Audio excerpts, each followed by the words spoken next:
Yep. Silverstone this week. Pumped. But you wanted to talk about a few of our ex SVG. mate. I didn't watch it. I Yeah. saw that he qualified quite well. Was it P3? P3. And then wins the race in his first race. Yeah. As if Now he's not going to be in supercars next year. No he way. won't. No, he will be there next year because he signed the contract to be there next year. He will not be there after that. He pretty much said that much after the race today. He said, "I've got one more year in Oz next year, and then I would love to come down here." So I think he will definitely be going to NASCAR. I mean, the pay packet is pretty compelling, to be honest. Mm. Um, I thought it was. I thought it like I've been reading through the comments on Facebook and I just want to see what people have been saying. I was not surprised at all with how well he went. Um, the fact that this is the first time that NASCAR has run a street race in it, like in itself, I thought lent it to him, massively. Can I ask you Uh, to, yeah, to clear up? So I saw it said NASCAR Cup. yeah, Is that just your regular NASCAR? Like I wasn't yeah. sure if it So was like a feeder series or no, something. no. So NASCAR Cup is the top. There's three tiers. There's Cup cars, Xfinity Championship, and then trucks. Right. He was in the top tier. Yep. Okay. But like this race has sort of been in the works at least over a year. I remember hearing about it and watching like a sim video of the track probably over a year ago when they first came up with the idea. And I think it's a great idea for NASCAR to sort of take racing to the streets, Mm. to put it on display for a lot of fans who don't see it. Very simple layout. Uh, probably the track looked pretty shabby as well. To be honest, I wasn't really impressed with the spectacle of how they did up the track. But Mm. I don't think that doesn't really, that's neither here nor there. But I thought he was in with a fantastic chance. V8 supercar drivers are street circuit specialists. So they Yeah. drive on half their tracks are street circuits. They drive these things, through the wet. This was a wet race as well, so it helped him even more. Um, and it has always been like an interesting thing to me that there are drivers in NASCAR who have not, I don't know if it's any real interest in racing on the proper circuits, but they don't do it very often. So a lot of drivers never grow up racing go-karts on circuits. They'll just Mm. drive their dirt ovals. And then when it comes to um, the proper sort of circuit configurations, there are only a handful who really do well. Like when Marcus Ambrose went there, he used to win nearly every non-oval race comfortably. Um, so everyone's like, how good? Like, and it is fantastic. But everyone's like, can you believe it? I'm like, yeah, 100% I can believe it.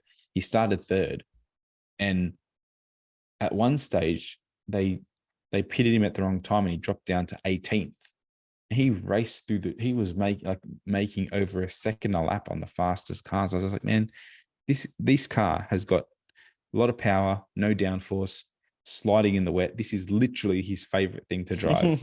Like there couldn't be any better conditions for someone like him to sort of show what he was capable of. I was more really happy that we've seen sort of Scott McLaughlin go to IndyCar and really sort of show people what he's got.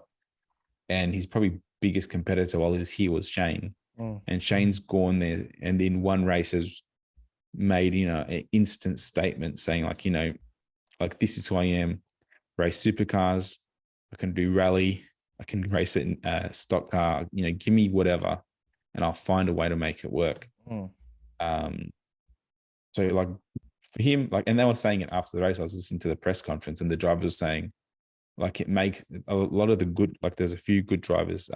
Two-time champion Chase Elliott was saying, I was sort of embarrassed by how good he was because it means that there's so much more work that we have to do Mm. in our own cars. And I was like, that's probably the right attitude for someone who's at the top end of the championship to have. Like, you would hate for someone new to come in and make you all look so inept. It's still bloody amazing that he jumped Yeah, in a car and just was on top of it straight away. Like you hear about Formula One drivers needing half a year to get used to the car, or you hear about, drivers not being at one with their car or whatever. This guy jumps in, qualifies on P3, and then wins the race in his only weekend. I don't think SVG is one of those drivers who needs to feel one with the car.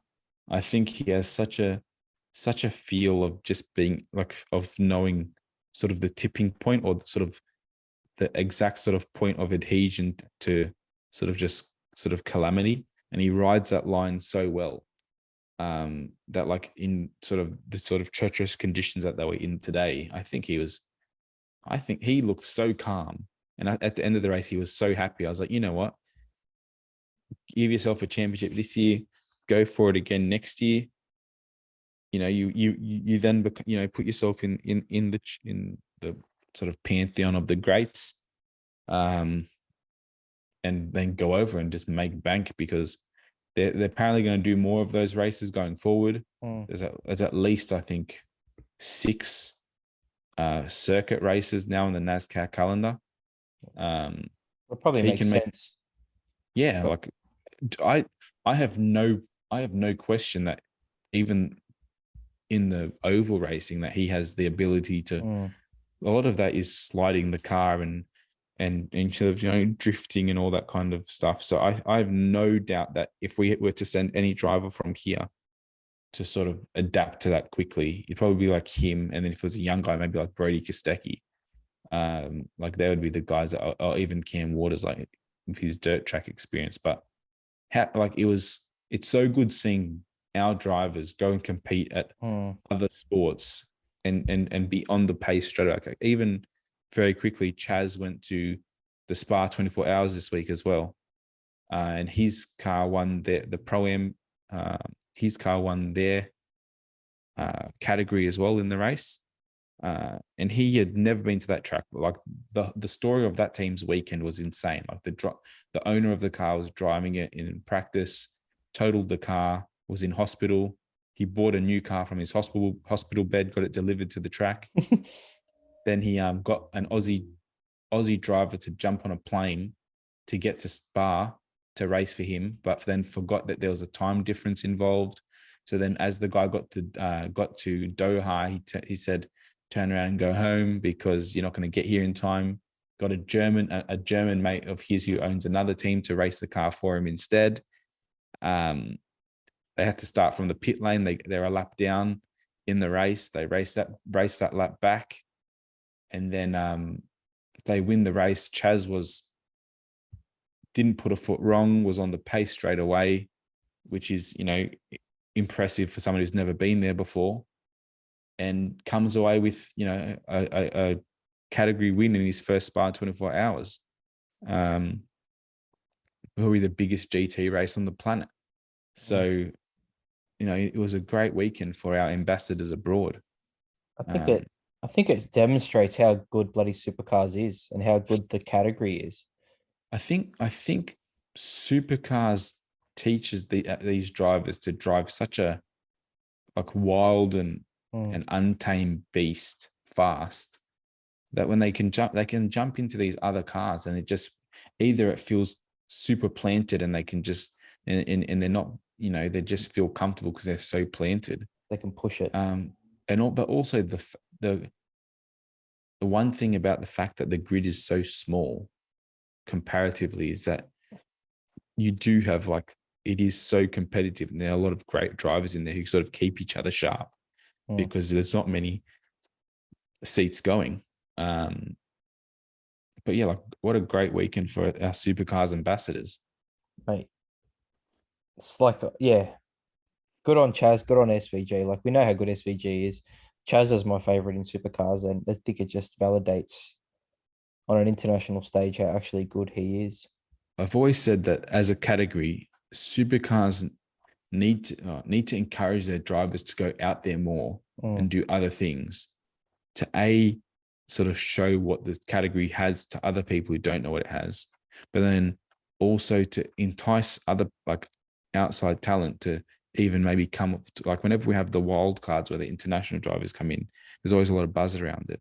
But we also have to, flip it and go out to market our sport, especially if they want to do a few international events. Is what I know that they're talking about it. So when you have our best drivers going out and doing things that might not be their cup of tea, and then being great at it, we might lose them in the long run to something else, but it can't hurt. When Chaz's car is on the live feed. And then mentioning him in the Supercars championship, it can't hurt when there's a couple tens of thousands of people listening to the broadcast. Yeah. Well, good on him. Good on both of them. Like, I'm just SVG's results spins me out. Like, as I said, coming from someone who watches mostly Formula One, the idea of someone jumping in a car and winning a race the first time they've driven it is just mind blowing to me. So. I'll tell you one thing that's hilarious, though. I was reading a lot of comments and people were like, "Oh, you've made a NASCAR fan out of me. That was one of the best races I've ever watched." And I was like, "Man, you just wait till they go to another oval and they're running their restrictor plates and it's fucking like an F1 race where no one's overtaking each other for 3 hours, and then you'll be like, yeah, this is absolute boredom." So yeah, I think a lot of people were like, "Is this NASCAR?" I'm like, no, this is a one-off special edition NASCAR. Yeah. This is. Most of it is not like this. Yeah, like I won't be watching NASCAR anytime soon, but yeah, just the idea that he was able to jump in and do what he did, outstanding. Amazing result, especially because they're not one of the front running teams as well, so even better. And can I just say, Australia, New Zealand, God, we produce some quality motorsport. Well, I will say the New Zealanders are. I think we both punch above our weight. Yeah. But at the moment, I think the New Zealanders are in the ascendancy. Scotty Mack, Scott Dixon, Shane Van Gisbergen, Earl Bamber. But what's his name? Nick Cassidy. Liam Lawson. There's a few of them at the moment. There's 3 of them in IndyCar as well. Yeah, but we've got the current champion in IndyCar. We've got Oscar Piastri, Danny Rick, whose stocks are still quite high in the Formula One paddock. So yeah, New Zealand has never got that high in the F1 paddock. So that is true. And we had Webber before that as well. So that is true. Brabham, Jones, we've got world champions. McLaren was started by a New Zealander, so